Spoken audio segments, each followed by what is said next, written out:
How's everybody doing? Are we on? We're on. Hey, friends. We've been on for a few minutes, I guess, here. So. What's up? Hey. All right. Welcome, everybody. Shout out to Amanda L. I don't remember if I shouted you out last time. It's been a little bit since there was a time where I wasn't here. So just to make sure you get your shout out. Amanda L. Also a shout out to Tasha with a W. So What's up, welcome. Tasha? Tasha joined this week. Tasha. She's a Supremo. So shout out to her. And she did post it in the Discord, too. Mhm. I saw it. Oh, good. Come up. She here. Well, we've got a shot to take before do. we get started. This one's for Amanda. Surprise shots. Surprise shots. We don't know what they are because they're a surprise. Cheers. Woo! What kind of vodka was that? That was gin. Oh. We're like almost done with that bottle. Maybe one big gin and tonic this week, and I can finish that one up. Well, gin is vodka without the juniper. No. Opposite. Gin is vodka with juniper. John and I were on live earlier, so I know a couple of you are like, wait, I missed the stream? You didn't miss the stream. Welcome back, Megatron. We missed you. Yeah, what's up, Mega?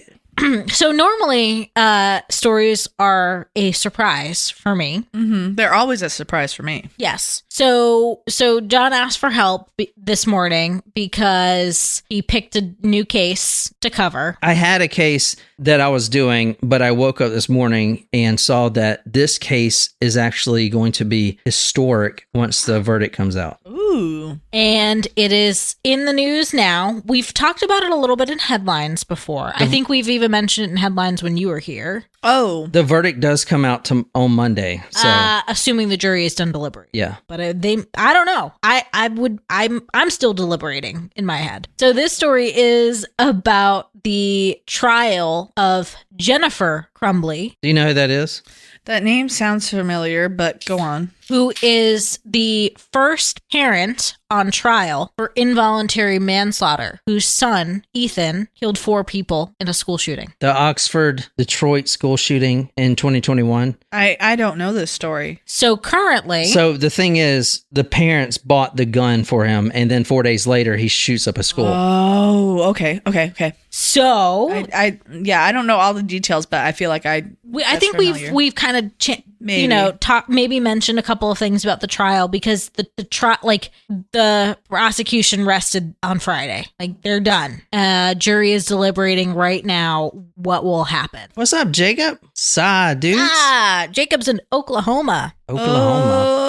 Oklahoma, where the Jacob, you didn't miss anything. We're just getting started here. So we're not going to really talk about what happened with the actual school shooting. Ethan Crumbley was 15 years old when he shot and killed 4 students November 30th, 2021. You said 13? He was 15. He was 15. 15, Yeah, 15. 4 students killed. Let me show you the guy, because I don't know if you know who he looks like. November of 2021, November 30th is when this happened, and he has already been sentenced and convicted, and he is going to be serving a life sentence without parole. This is him. Good. Yes. Well, hold on now. No. Okay. No, hold on. We're fine with this. No, hold on. No, hold on. 15 would be like a freshman, so he must have been a 9th grader. But Yeah. he may have had mental... We'll get into it. You already know how I feel, but go on. No, she goes on. We went through all the evidence that was presented in the trial. The trial, it was 7 days. So I don't know if I know, right? Like, I would have thought like a mega case like this would be But bigger. it's not a trial on him. It's a trial on the mother. It's a trial on the mother. We're only talking How about long the mom. was his trial? It doesn't matter about his trial. It's a different trial, so Yes. Okay, sorry. He was already convicted of murder of 4 people. He has already been convicted. He's serving life. This is specifically about the mother. This is the first time in history a parent is being tried for her son's actions. Okay. 4 counts of involuntary manslaughter. This is also a historic case because if she is found guilty, it will set a precedent for other school shooters in the future. Okay. And parents being responsible for their child's actions. Think of Dylan Roof, his parents. Think of Dylan Roof wasn't a minor. That's a good point. A good point. That's a good point. How about the Columbine kids? That's a good point. You know but what I'm saying. It is a precedent, and I think there are interesting points to this case of what does it, okay, so let's get this one thing straight first. Okay. The definition of involuntary manslaughter. This is the charge. 4 counts, because 4 people died. Involuntary manslaughter involves the accidental killing of a person due to negligence or reckless acts. Correct. So that is the charge. She's not being charged with murder. She's not being charged with voluntary manslaughter. So basically what we are going to do is we're going to take a poll at the end of this on here and we'll get a vote. Okay, can you repeat the definition for my drunk self who heard the first time but needs to be reminded? Involuntary manslaughter involves the accidental killing of a person due to negligence or reckless acts. Okay, got it. They're also just kind of important to note, this is only the trial for the mom. The father, they're being tried separately. Oh, okay. The father starts trial in March. Okay. Yeah, very good, Nicole. Thank you. Jacob says, if she's convicted, could they go back and charge the parents of past That's a great shooters? question. That is a great question. I thought of that too, man. They might be able to. No, I don't think so. Because don't you have to set a precedent first? Well, I mean, there's also the... And plus statute of limitations. Right, but there's no statute of limitations on murder. But it's not murder, it's involuntary manslaughter. So it's very important. This verdict may be coming back on Monday if she's guilty or not. They are deliberating right now. So, Jen, we need you to really pay attention because we want to get your take as a school counselor if the mom should be guilty or not, or is this just a witch hunt trying to make an example of her for gun control? Okay, so but she's being tried separately from the father. Yes. They requested it, and that is probably because the mother may have a harder case to prove. Okay.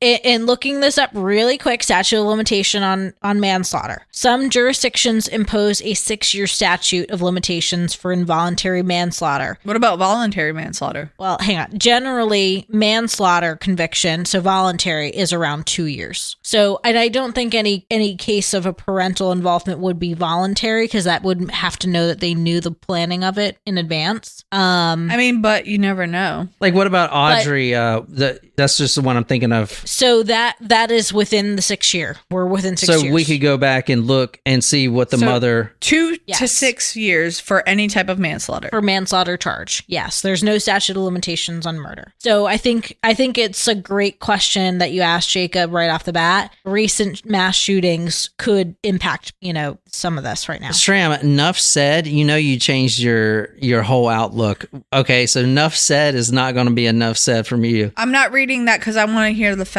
Not to say that you don't have facts, Shram, but I want to hear. You also changed your tune 3 times when we were. I know that Shram. What do you think right now? Consultant on this, so I'm not reading her comments. What do you think right now, Jen? Me currently, I don't know anything about the case. I'm going to tell you what everyone knows about the case and just what people may think they know or whatever. The mother is being tried for buying the gun that her son shot up the school with. So it's not that she's on trial for buying the gun, though. But that's what most people think. Is that not what you thought? But is it her or is it the father that purchased the gun? It was the father. So that's a good question. All right, let's just get started. I will say, though, my initial reaction is that if she is not the person who bought the gun, it would be hard to convict her for involuntary manslaughter because she is not the person who purchased the gun. Okay. But that's my initial reaction. Whoever purchased the gun, if it was the father who purchased the gun, it would be harder for them to...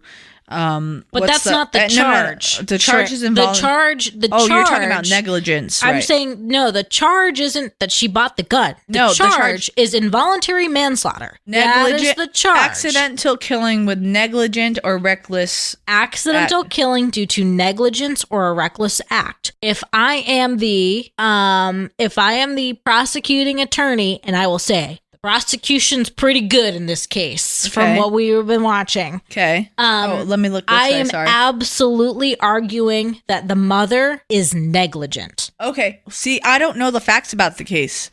It's okay. We're going to talk about it. So like I would say, without knowing anything about the case, without knowing the facts, without knowing the facts, my initial reaction is whoever purchased the gun is more liable. Yeah. Correct. So we're really curious to hear your perspective, Jen, as a school counselor, because there's a couple of things at play. So how about... Well, not just a school counselor, but I will a little brag about myself. I'm a nationally certified counselor. There you go. So whatever. Jen's a nationally certified counselor. She kind of runs her school. The first thing I want to talk about is the mother and father on the day of the shooting. We're not going to talk about text messages. We're just going to talk about their reaction. So I think we should watch a short video of the mother and father confronting their son, Ethan, for the first time, and we can get a good sense of where they are. Like their reaction to everything. This is footage of right after the school shooting? Right after, yes. Is this like a home security camera? No, this is in the police station. Okay. Yeah, they were summoned to the police station. Well, actually, not even that. The mother, as you'll see, found out, like all the other parents, that there's an active shooter, and she drives to the school because she knows who that shooter is. She already knew, as you'll see from text messages, that it was her son Ethan that did it. So, Matt said the nicest thing. Jen is a winner, and I'll fight anyone that says otherwise. Thanks, Matt. Thank you, Matt. Who said that Oh, okay. We're talking about the other thing. Thank you, Matt. That means a lot. I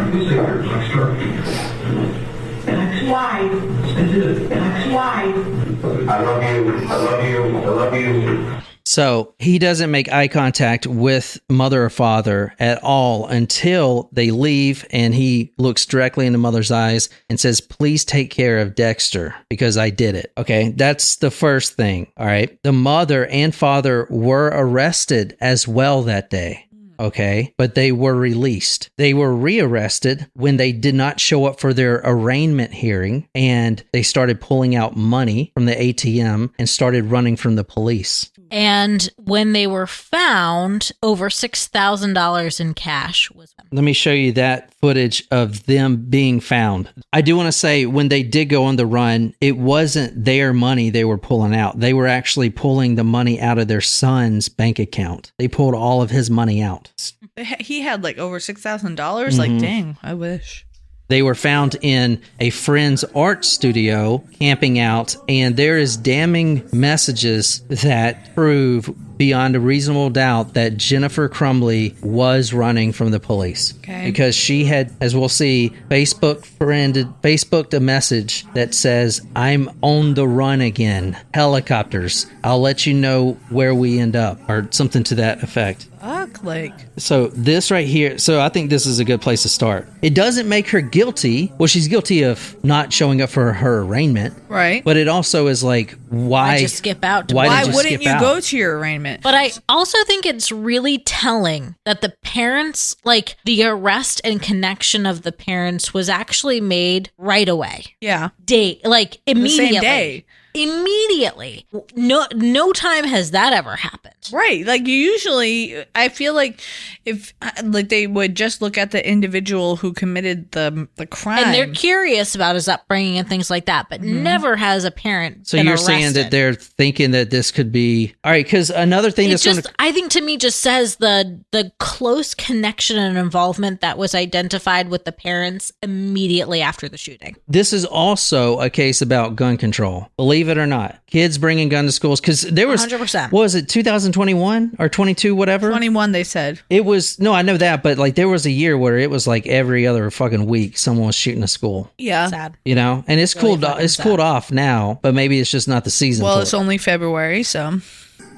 You saw the mother get up a little bit in the back. I can't see anything. Oh, there's like a table. The mother did sit up. I didn't see that before. But right now, the mother's going to pretend to be asleep. Oh, she's on her side? Oh, she's asleep? Oh, no, she's not asleep, but she's pretending. She's pretending to be asleep. So, and then they get arrested. They went on the run. One of the days in the trial, they had to address that they were on the run. It was a big question in the trial about whether they were or weren't on the run. They skipped their arraignment hearing, and so, but there was a lot of conversation around around whether or not the conversations between the defense attorney and the couple was admissible in court or not, because they were in contact with one another. So it was a question of like, well, if the lawyer was in contact with them and knew where they were, does that mean that they were really skipping? However, she was messaging, and there will be a lot more conversation, I think, that John will share around who she was messaging, but messaging around like, she literally said, we're on the run. Yeah. Like, quote unquote, there's helicopters looking for us type shit. Okay. So she says that flat out. Right. So now we got the basis, her being arrested for involuntary manslaughter. She was on the run. Now let's start building this case up because it's extremely complex. Okay. So let's go through day one, the highlighted day one facts from the case. And day one was what? Monday? No, Thursday of last week, the week before, 2 weeks before. So 4 days before the shooting, James, the father, purchased the gun that Ethan Crumbley, who is known as the shooter in the trial, used to commit 4 murders. Okay. 4 days. Can I ask a question? Yep. Did he own any other firearms before? Yes. Okay. So, but this was a different. It was for his son, who was 15. So he purchased it with the intent of giving the gun to his son. Yes. This is the father. It was meant to be a gift for the son. It was not meant for Jennifer. It was not meant for his own personal use. It was meant for as a present. Okay. She says that the gun was bought for an Christmas present for the son. But they bought it early. It was on sale for Black Friday. Can I ask another question? They bought it on Black Friday. Oh, no, I already know. The student is 15. Yeah. He is 15. It is not legal to purchase a gun at 15. No, it is not. You have to be at least 18 years old. So it was purchased by the father. Jennifer did not know that the gun was purchased for the son or that it was going to be purchased for the son. So that's what she's claiming. Correct. And I think there are text messages that kind of confirm that she didn't know that was going to be take place. Yeah, I would show them to you. Okay. I can show them to you right now, actually. Some of the text messages. Just one between her and her husband. There's hundreds and thousands of messages between the wife and husband about, not necessarily about this, but used in evidence. Do they remain a united front after this crime? No. Well, kinda. There's a nice little article about them blowing kisses to one another in the trial. Oh. So kinda. Okay. But like, so the day of the crime, again, it was, I know it was 2021, but what was the day of the shooting? November 30th. Okay. November 30th. And it was supposed to be a Christmas gift, though. Yes, they gave it to him early because it was on sale for Black Friday or whatever. But like, you don't give, even if you get a Black Friday sale, if I buy an Instapot for Black Friday and I'm going to give it to my friend, I don't give it to them for Thanksgiving. I give it to them at Christmas. Good point. Like, they gave it to him right away. Okay. So interestingly, though, even though, and I know John's trying to find the text messages, she did not know that the gun was being purchased and she had no idea. Jennifer actually posted on social media how excited she was about the gun purchase for her son. Specifically saying, I'm excited that we bought a gun for my son, or was it like, I can't wait to give my son his gift? She posted, because they gave it to him right away. Like Ethan was there when the gun was purchased. This is her shooting the gun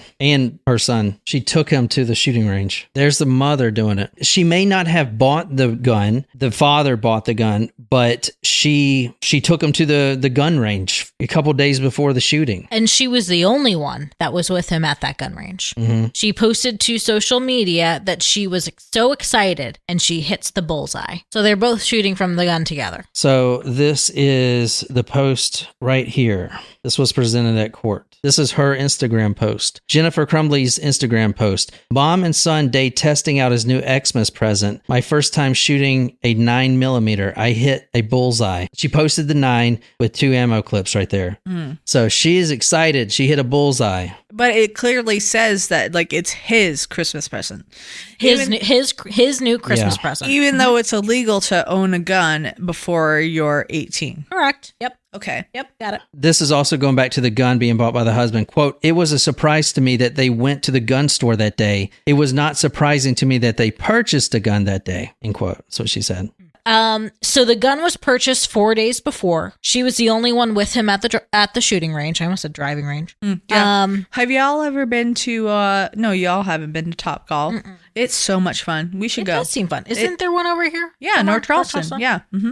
So now they went through with this knowing his son had hit a pretty big downward spiral months before. How many months before? Going back 6 months or more. As far as like depression, was he diagnosed with any mental illnesses? Did he have depression or anxiety or like schizophrenia or any bipolar disorder, borderline personality disorder? What was going on with this boy? So we'll get back to what you asked. The gun. So going back to this gun, right? It's legal for a 15-year-old to buy a gun. It was a 9mm. It was a 9mm. They purchased it before Christmas. The gun was not secured away after the gun was purchased. Okay, who was the gun registered to? The father? The father. Mm-hmm. Okay. The father is the one who purchased the gun. Okay. But it was not secured. It was in default code 000. Easily accessible. The father comes home from work on the day of the shooting, sees the gun case empty on the bed. He immediately calls 911 because he knows what's going on. Okay. Jennifer texted her boss this. Quote, "The gun is gone and so are the bullets. I'm praying everything is okay. Oh my God, he's going to kill himself. He must be the shooter. I need a lawyer at a substation with police." The next text from Jennifer to her boss said, quote, "Ethan did it." Now this is before she even knew he was the shooter. Okay. She knew there was an active shooter, but she did not know who, but she immediately put it together that Ethan did. That it was her son. Can I ask a question about like what time the message was sent to the boss that the gun case was open versus what time did the news break that there was an active shooter at the high school? The timestamp is 1:23 p.m. Okay. That the gun is gone and so are the bullets. Okay. Also, after the shooting, like right after, she also texted her boss this, quote, "I need my job. Please don't judge me for what my son did." Now, the day of is very important. Do you want to talk about what actually happened that morning? The morning of the shooting, before the shooting. I would like to know because if the son left the house with the gun in his possession, I would like it for school. You know, high school here in South Carolina, you know, at least in my district, starts at 9:30. If the mother texted the boss at 1:23 about it, then that means there were four. Like, I don't know what time school starts in Detroit, but I would imagine it's before 1:23, and I would imagine that you would wake up and go to work before 1:23. But your first course of action should have been, instead of texting your boss, to contact the school or drive to the school. So let me ask you this, Jen. You work in school counseling. I do. When someone writes or draws something disturbing in class, Yep. what's the protocol? Well, I mean, like, you should immediately contact, at least if you're not contacting the school counselor, you need to contact an administrator and or both. Or what if it happens? What's the procedure when it happens in school? So someone draws something on their homework or they say something in class. What's the procedure when they're in school? Well, okay. So, I mean, I'm not a teacher, so I don't know when it happens in class. Like I didn't get a teacher education. I got a counselor education. So most of the times I'm responding to these incidents versus like what happens when this is going on. So a teacher says a student drew something disturbing on their homework. They contact you. So so as soon as I get that information, I contact an administrator and we either call the student down or we get security to grab the student out of class and we start to talk to them. Do you usually call the parents? We contact the parent after we have talked to the student. Like, not after as in like, okay, go back to class. Like, if there is, like, we'll talk to the student, we'll investigate the situation, and so for example, if someone says, "I'm going to shoot up the school," we get an administrator. like if the teacher says that this person has said that, like most of the time they'll call an admin. The admin might take the student down to school counseling. Would you arrest them? We don't arrest. I don't have ability to arrest. But like if we say that, then we get a school psychologist who is more qualified as far as like, you know, administering a screener to the person. We get school psych, school counselor, administrator, and we assess the student as far as you know, what is the threat, you know, we get them when we contact, as far, you know, once the student is done, once we're done with the screener, we contact the parent right away. The student is still within our care, within our custody. If we need to get a SRO, a school resource officer, like we would call the school resource officer in. So like there are people in the room with the student right away. But it all depends on when we're notified. Like it should be notified right away. So it really is up to the teacher. Yeah. To let us know right away. So sometimes like I've gotten even I personally have never had an instance where there was like, I'm going to like shoot up the school type of thing. That is not something that's very common. However, if there is like a concern about the student, if a teacher sees something in class, like a student draws a gun or says, I'm going to hurt myself, like that needs to be communicated right away.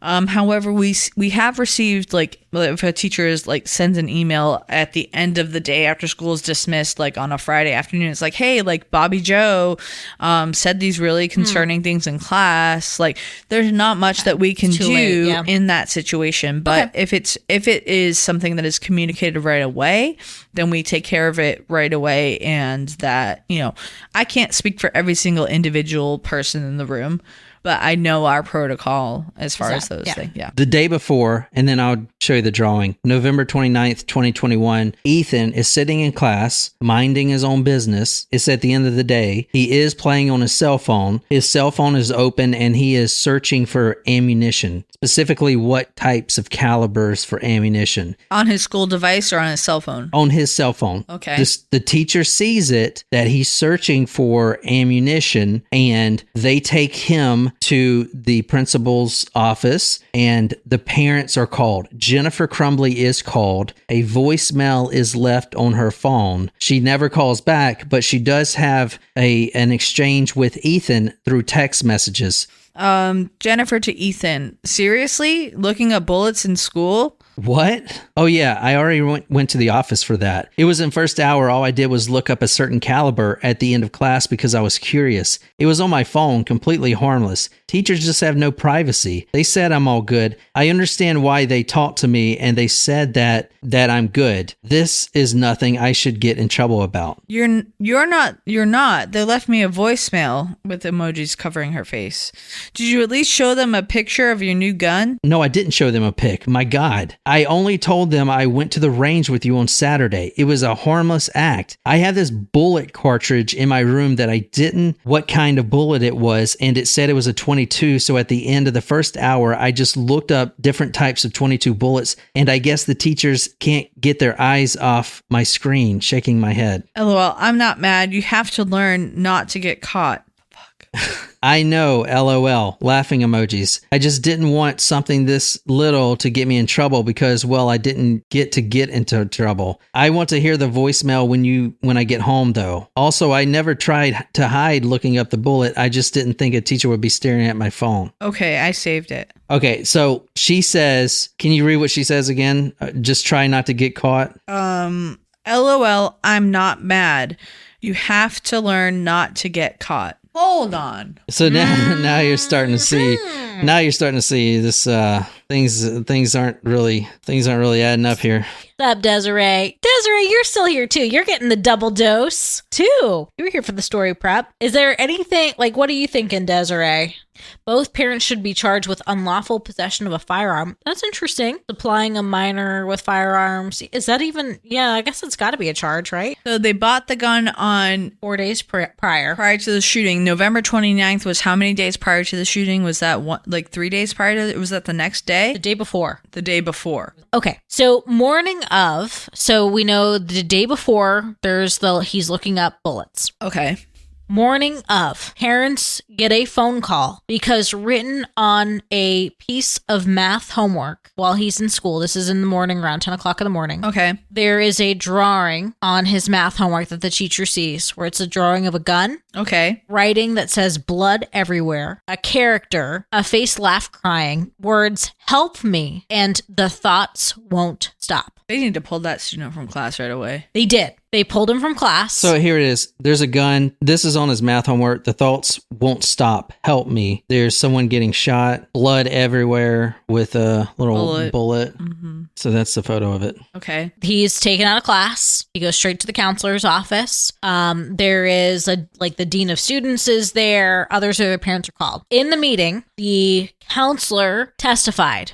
This is on day 4. The counselor or the dean of students testified and the counselor also testified about the morning of the shooting. Nicholas Ejak, including the meeting with the Crumbley parents who were called immediately after. Ejak is the counselor? He is the dean of students. Okay, sorry. The parents came when the concerns were raised. Ejak testified that the school asked the Crumbley parents to get him counseling that day and informed the parents of resources to get that help, including options that would have allowed him to get help immediately. Ejak testified that the parents chose to have their son return to class. He also said he was the one who retrieved Ethan's backpack from his math class and returned it to him. The backpack contained the gun that Ethan used in the school shooting. But Ejak said he didn't search his bag because he didn't have reasonable suspicion to do that. Ejak testified that if Ethan Crumbley were to go home, his parents said he would have to walk home and remain alone. School officials who were worried about his mental health did not think it was a good idea for him to be alone since they were concerned that he was considering suicide. Yeah, the fuck? So, I mean, okay, so let me just retract that real quick. I'm not an administrator, I'm a school counselor, but so I don't know if I would have reasonable suspicion to search his bag. I don't know in that specific thing, but seeing that homework as a teacher, obviously you get the counselor, you get an admin, but can you repeat that they had a reasonable suspicion to say he would end his life? He felt like he did not have reasonable suspicion to search his bag, but they had concerns about him ending his life. Yes. So, and they didn't want him to be alone. Correct. And the parents said they had to get back to work. The meeting lasted 11 minutes and the parents walked out. So, wait, the parents walked out. They were at the school? They were called and they went to the school to meet with the counselor with Ethan. And they left. They left and the shooting commenced within hours. Well, that's fucked up. Like if a parent comes to the school, they basically asked him to take him out. They basically asked him to take him home. Yeah. But they said, well, he's got to walk home and be by himself. They can't drive him back home. They got to go to work. And so they said, well, I guess we'll have to put him back in class so he's not alone. If you have concerns that this student is going to end their life, you don't put them back in class. Like if a parent can't take custody of them, if you believe that they are going to end their life, then this is the reason that we have protocols in place. Like, obviously this is 2024, not 2021, but even in 2021, we have protocols in place. If you believe that the student is at risk of ending their life and they're not safe, if a parent cannot take custody of them, you send them with a medical staff. You call EMS and have them taken to the hospital. Like, you can't just put them back in class. I mean, I guess it would depend on how the meeting went, but if you after meeting with the student, so this is what happens when a student is suspected of wanting to harm themselves or wanting to end their life. This is what we do. We talk to the student. We try to get where their head is at. We have a screener that we ask them certain questions. Mm-hmm.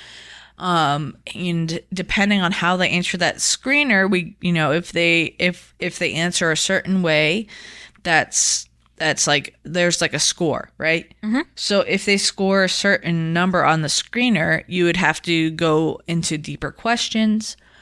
Even if they score a 0, which is they're not wanting to end their life, they're not wanting to harm themselves, you still contact the parent with the concerns, right? Well, which they did. I want to say on that math piece of paper that they saw, it also says, quote, my life is worthless. Right. So that's very concerning. Okay.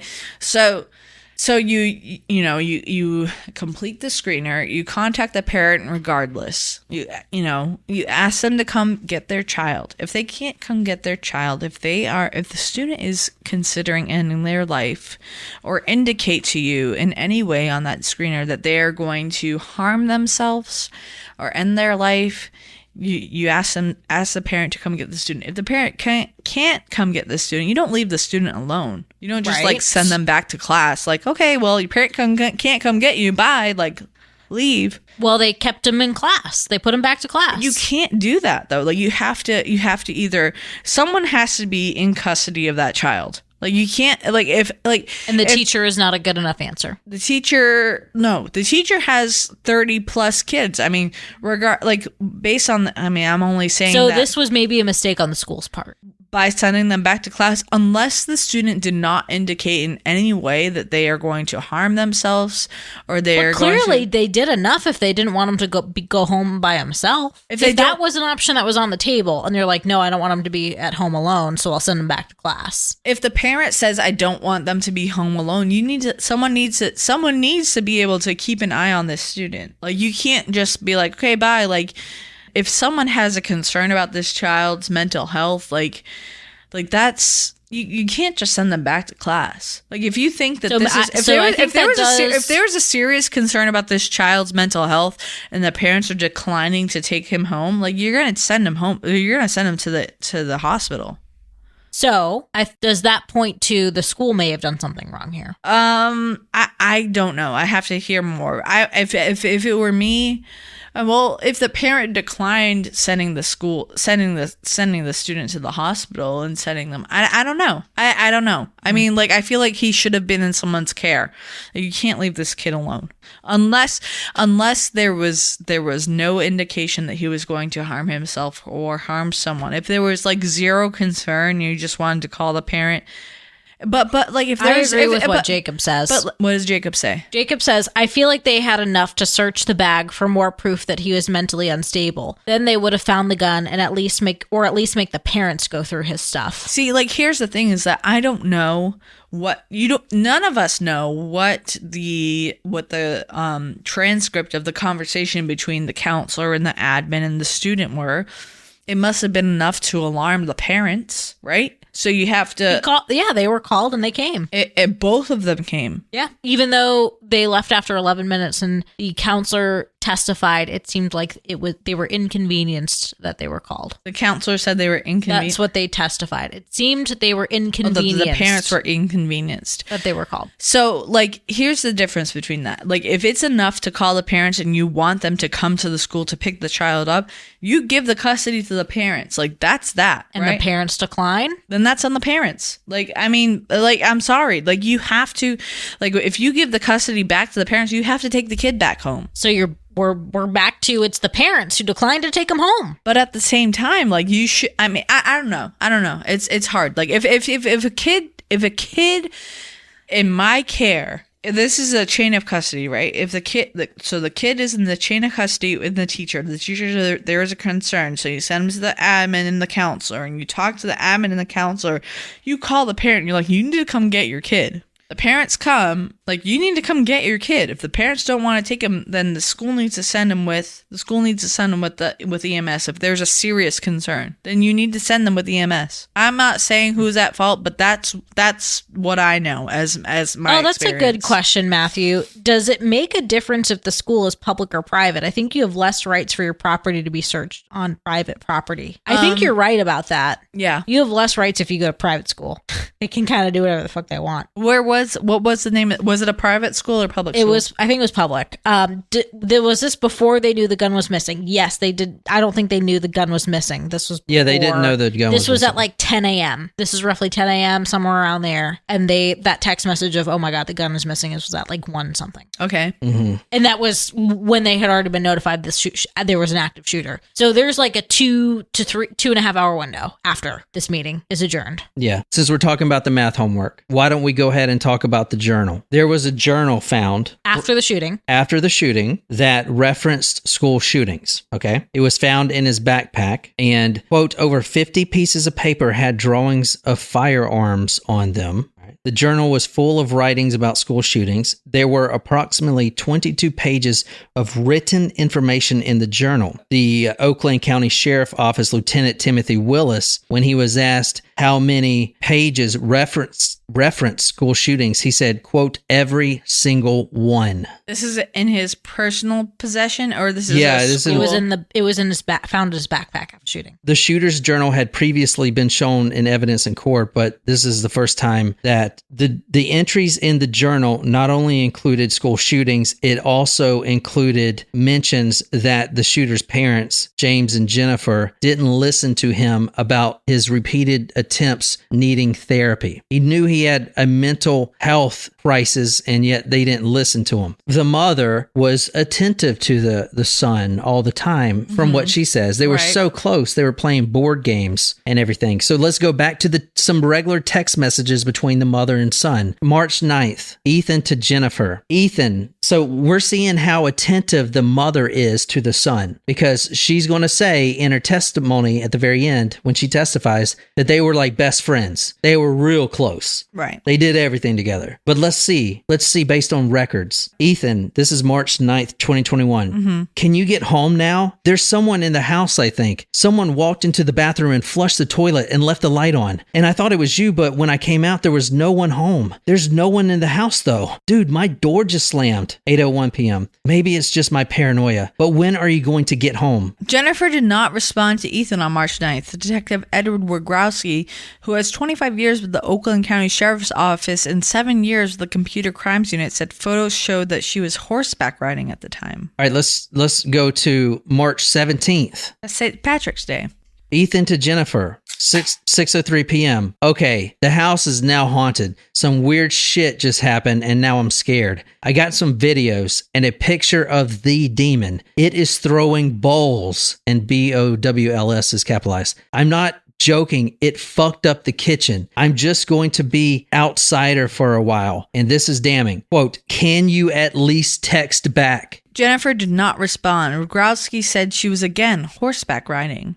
She would not text Ethan again until the afternoon of March 19th, 2021. However, she did text Ethan's father, James Crumbley, to discuss his behavior. So she's not attentive at all. She doesn't give a shit about her son. In fact, she had said to her husband, I'm going to go get drunk and ride my horse. Then in 2021, there are text messages between Ethan and his friend who said, quote, I actually asked my dad to take me to the doctor yesterday, but he just gave me some pills and told me to suck it up. That his mom, quote, laughed when he said he needed to go to a doctor, that he was having insomnia and paranoia, and that he was thinking about calling 911 so that he could go to the hospital. Quote, I need help, he texted to his friend at one point. Ethan Crumbley also texted his friend that he was going to ask his parents again to take him to the doctor and would tell them about the voices and like I am mentally and physically dying. I mean, this is the best case for you, dude. So he texted his friend about voices, like he told his parents about voices. Well, he's saying that was in the text messages to his mom, that he was seeing demons and things like that. That was 6 months leading up to the event. Yeah. He texted his friend. Now, I will say, in the trial, it came up that the defense was trying to get those text messages between the friend to be shown that he was lying. However, because Ethan did have a therapist that he was going to. Okay. But obviously it's confidential. What you say between your therapist is confidential, right, unless the individual waives that right. He did not waive that right. So, when you're dealing with a minor, though, like if you're going to harm yourself, harm someone else, or someone is harming you, like that's something that the therapist can reveal to the parents. And they didn't. Yeah, so Also, Jennifer to her husband, Ethan awake? James says, yeah. Well, how is he? James said, he woke up looking like he had way too much to drink last night, complaining about a headache. Well, he was really worked up and out of control, so I can see why. What does she mean by out of control? Like, Okay, go on. All I know is he needs to eat, go to work, and work hard, not complain, and he can get his stuff back. You respond, James says, he said, let me ask you a question. Why am I in your guy's room? Jennifer said, OMG. James says, I totally thought you were giving him a Xanax last night. And so I think the important themes from like this, he was texting other people about needing help. He apparently he was telling his parents he was hearing voices, seeing things. His parents didn't respond because she was either horseback riding or what else was she doing, John? So one of the reasons she couldn't spend time with her son or even respond is because she was having sex orgies from men she met on Adult Friend Finder, and including one of her longtime friends, a man by the name of Maloche, Brian Maloche, that's his name. Who is not her husband. Her husband, and in fact, he is a married man himself, and he is a chief firefighter. That's hot. That's hot. And they've been friends for a long time. In fact, she's the one who texted him, quote, we're fucked, when she was on the run, and we're on the run again. There are helicopters. She's and she deleted those messages. And I think you're a couple points that Shram made. I hate the personal journal thing. It's meant to be private, but at the same time, like, don't fucking kill other people. Shram makes a comment. Is he just acting out for attention, or is he seriously having a psychotic break? Makes me wonder if the parents were afraid of him. It seems like they hate their kid and were too worried about themselves. The gun was something they finally allowed him to have, his family near him, as he literally weaponized it against him. I mean, there's a lot, like, is it a cry for help, or was he serious? Was, like, the whole he's seeing voices, or he's seeing demons and whatever, is that real? Or was he just saying, like, please text me back? Like, can you at least text me back? It's sad. It is sad. And, again, so in my experience, I have not come across someone who has said that they were going to do that. And like, with a journal, I mean, like, if we had concern to search their property, then we would search their property, and but it kind of all depends on how the student answers the question. When you're doing a threat assessment, when you're talking to a student, one of the questions about with the screener that we always have to ask is, do you have access to firearms? If they say no, I mean, then it's like you can't really. If they give you cause of concern, then yeah, you can search their belongings. But if there's no reason to search their belongings, then you don't have a reason to search their belongings. If they don't bring up, oh yeah, I write in a journal every day and I talk about how upset I am, then you don't have a reason to search for a journal. If a parent is, I mean, I'm kind of the whole thing that kind of set me off is the parents actually came to the school and declined to take him home. They had enough time in their day to come to the school and sit and have a meeting, but then it's like, no, just send them back to class. Like, no, like most, like in my experience, if a parent doesn't have the time to come to the school, they'll talk to us on the phone, and they'll say, hey, I can't get to the school. Then yeah, you keep the student in your custody until you are sure. You make a good point that the student is safe. Like, if a parent says, I cannot get to the school until 4:00, if it's 10:00 in the morning, you make sure that student is safe from 10:00 in the morning until 4:00. They're in your office. Correct. You are their main custodial person. If the parent comes to the school, you send them home with the parent. Like, you don't, like, what's the point of coming to the school and being like, no, sorry, I'm here, but no, sorry, I can't take him back.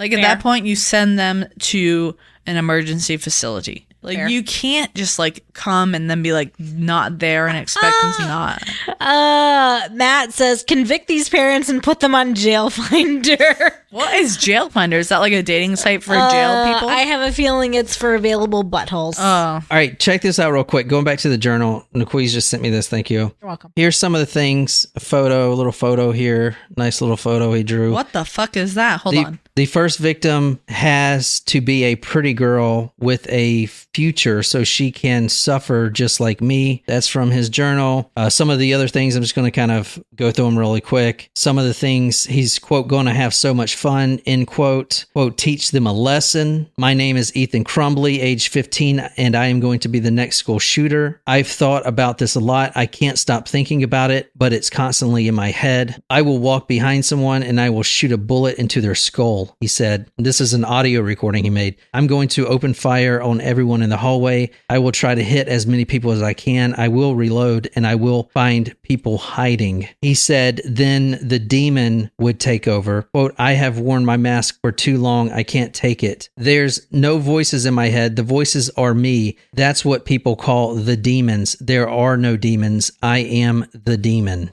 This is so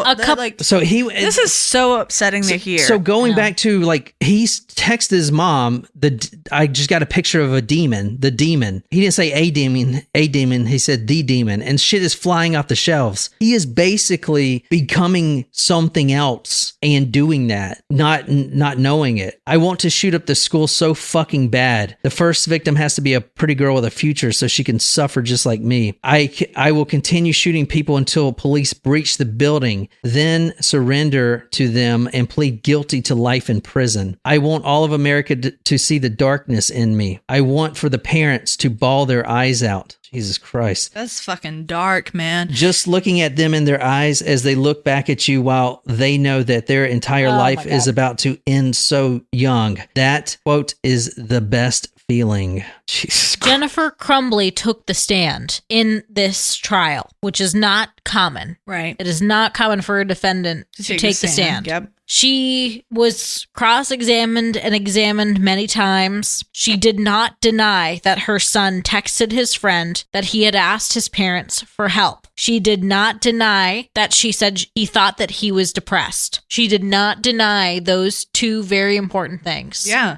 She did not deny that text messages went unanswered. Those things all happened. I mean, like, if your kid says, like, I don't even... Like, right? Okay, so we're back to negligence. Yeah, I mean, but let me go back just real quick before you said that. All that stuff that he wrote was in his journal, correct? Yes. Mm-hmm. There, like, if you are a parent of a kindergartner or a first grader or second grader, like, you go through their backpack, you look at their assignments, you look at the stuff in their backpack. Like, this student is in high school, right? So they're growing, and you don't necessarily look at the things in their backpack. And I'm sure a little bit is like, you kind of don't want to know. Right. Like, so I would understand if she didn't look in his backpack every single day for his homework and for his journal entries. Like, as a teenager, you probably kept a journal, okay, right? What about your room? Yeah, let me show you a picture of his room. I'm glad you mentioned this because we didn't talk about what his room looked like. The only reason that I say this is because, like, our district, we're 1-to-1. So the student has a computer. They don't even have a need for a notebook or a binder or for a journal or anything like that. Everything is on their computer. And you can see what they submit, what they search. They have apps where they can, students can type in certain things. Like, at the beginning of the year, I had an example, like, a student was writing a poem with themes of death and suicide, and our administration was notified about that. But this is 3 years after the fact. This is in a totally different district. This is in a totally different time. 3 years ago doesn't seem like a long time, but for technology, it is a long time. True. So, I mean, but as a parent of a high school student, like, when I went home in high school, and this is longer than, 2021, but, you don't expect your parents to go through your backpack and look at all of your notes and all in No, your, but in they your can agenda. see what's in your bedroom. They could see what's in your bedroom. What is this? So this is his room. The mother says that Is that a target on the wall? Yeah, Yep. too. The mother said that her son has been declining and not taking care of his body, like brushing his teeth. He had stopped brushing his teeth. He had stopped taking care of his room. And she knew all of this stuff because she lived there as well. So Oxford school shooter was feral child abandoned by parents. So they're literally the defense is literally saying, oh, the parents were too busy having extramarital affairs and that's why they couldn't. Actually, I wonder if that was the defense for Ethan. Was that the defense for Ethan? Yeah, it sounds like the defense for Ethan, because if they're trying to blame the parents for him in his own trial. You're right. That was last year. They're blaming the parents in Ethan's trial to try to get him a lighter sentence. And here you go, for full circle. The parents are fucking blamed. That's true. So this is for Ethan's trial back in the day. He was a feral child and the parents were negligent. Yeah.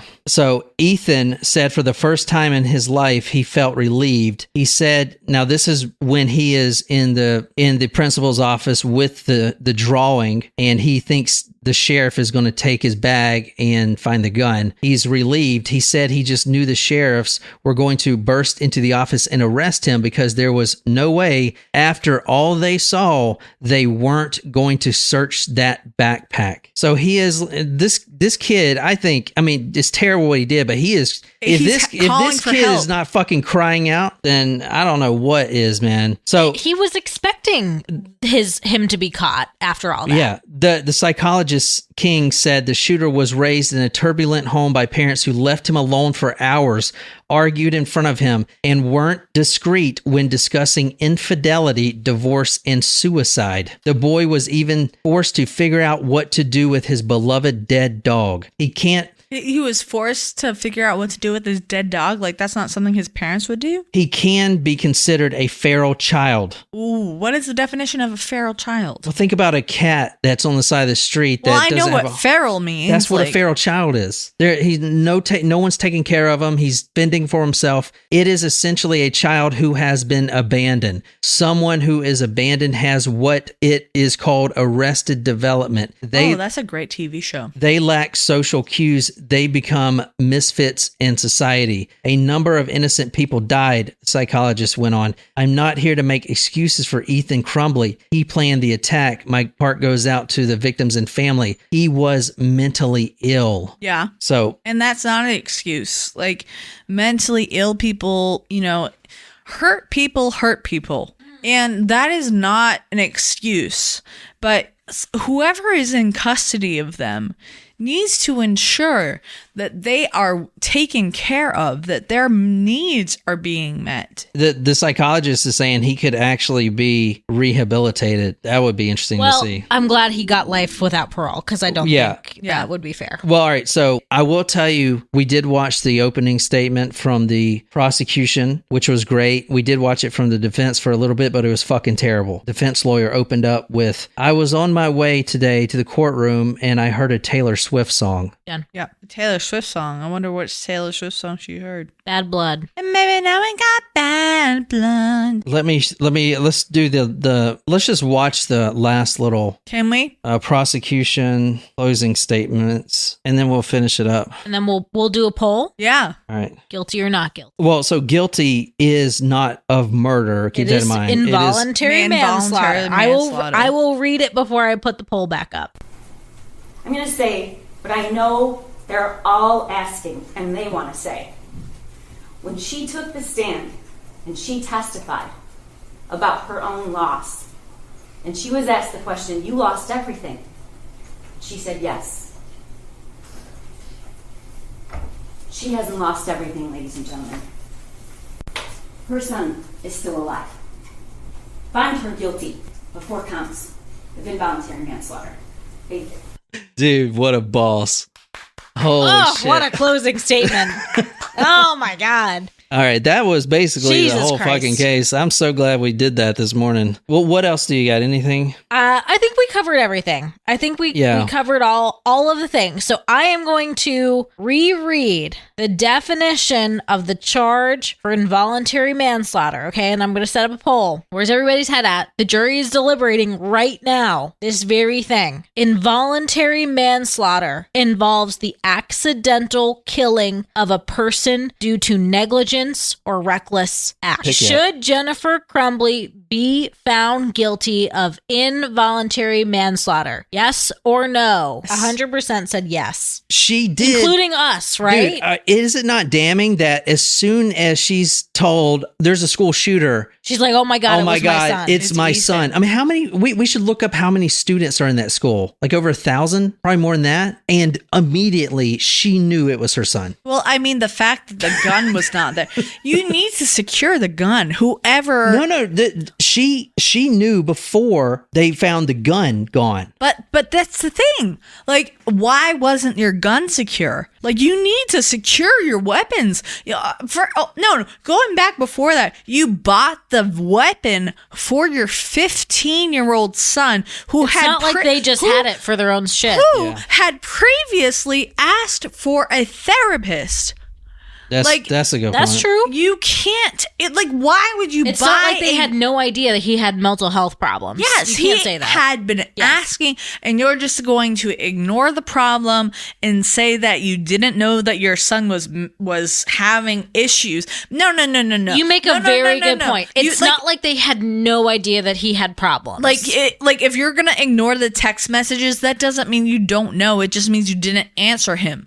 Like you knew your son was having mental health problems and asked for help and was having depression. So your answer, why is that gun on that screen? I don't want to see that. This is Ethan's account. I don't fucking care. No, I'm trying to validate your point that they bought it for him. They bought him a Christmas gift, a gun, a 15-year-old. They don't know what the fuck is going on. Like, that gun was not secured. You said that it was a 0000 code. Yep. That gun was not secured. Oh, okay. Like, if you're going to buy a gun for your son because you live up in the north. But she's blaming it on the husband. My husband bought it and I didn't secure it because it was something like I didn't know how to do the locky thingy. Look it up on Google. It's 2021. It's not like you didn't have Google. Like, if you bought it for your son for hunting. Okay, I get it. You live in Michigan, you go hunting, whatever. What are you going to hunt with a 9mm? That's right.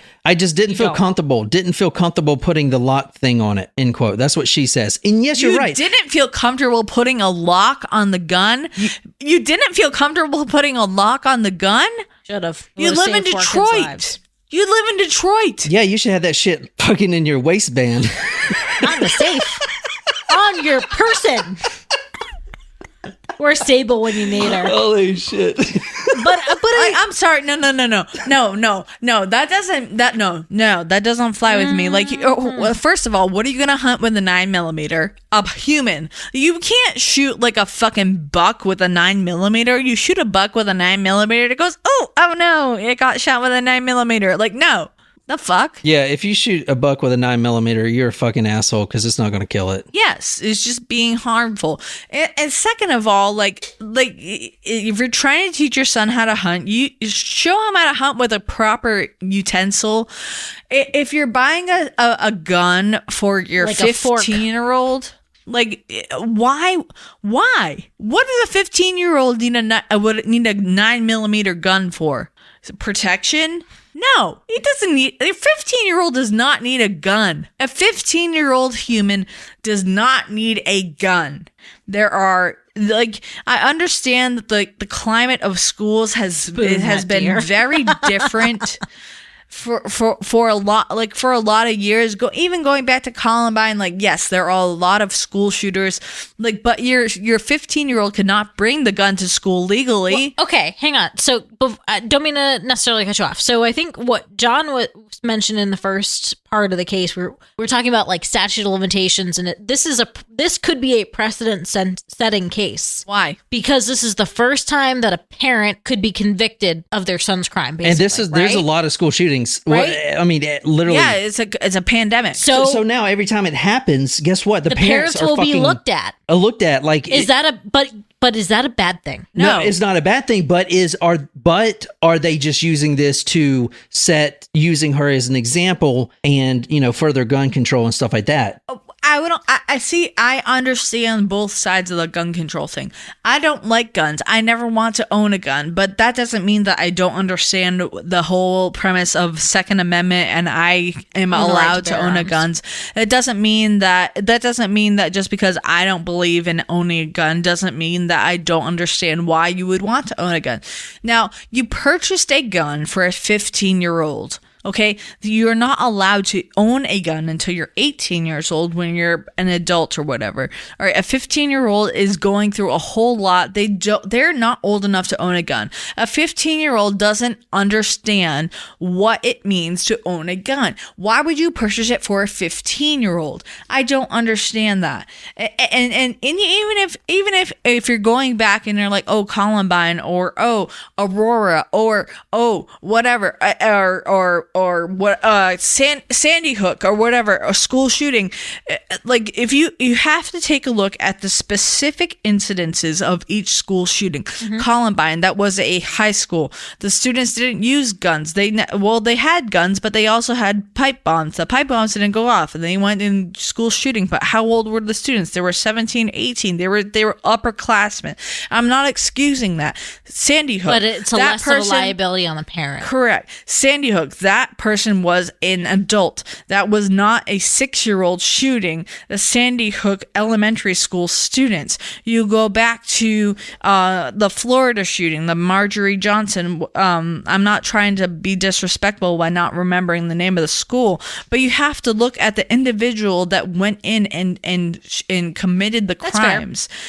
And you have to understand the reasons why, not necessarily understanding the mental effects of the person who committed the crime, but you have to see how did they possess the weapon that was used to perpetrate the crime.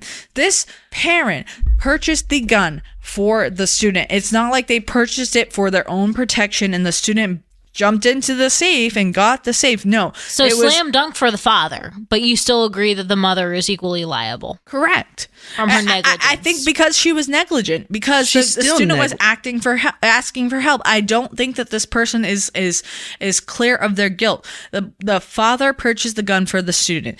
The mother was clearly liable for this because she did not help her child. He asked her for help, and she said, you need to know not how to get caught looking for bullets, instead of saying, oh shit, why were you looking for bullets? Like, what can I do to help you? And was that a conversation at home? We don't know, but in that specific instance, you need to know not how to get caught. Like, that's fucked up, man. I'm sorry. Like, yeah. I don't know the history. I don't know the history of every single school shooting. That's not my job. My job in this specific instance is commentating on this case. And yes, in this case, the mother should be liable. Now I'm done talking. With Matt says, with the spate of school shootings, I think they're trying to make parents more aware of what their kids are doing. Yeah. Shram says the mom enabled and encouraged further crimes. I mean, I think we have rested our case. Yes.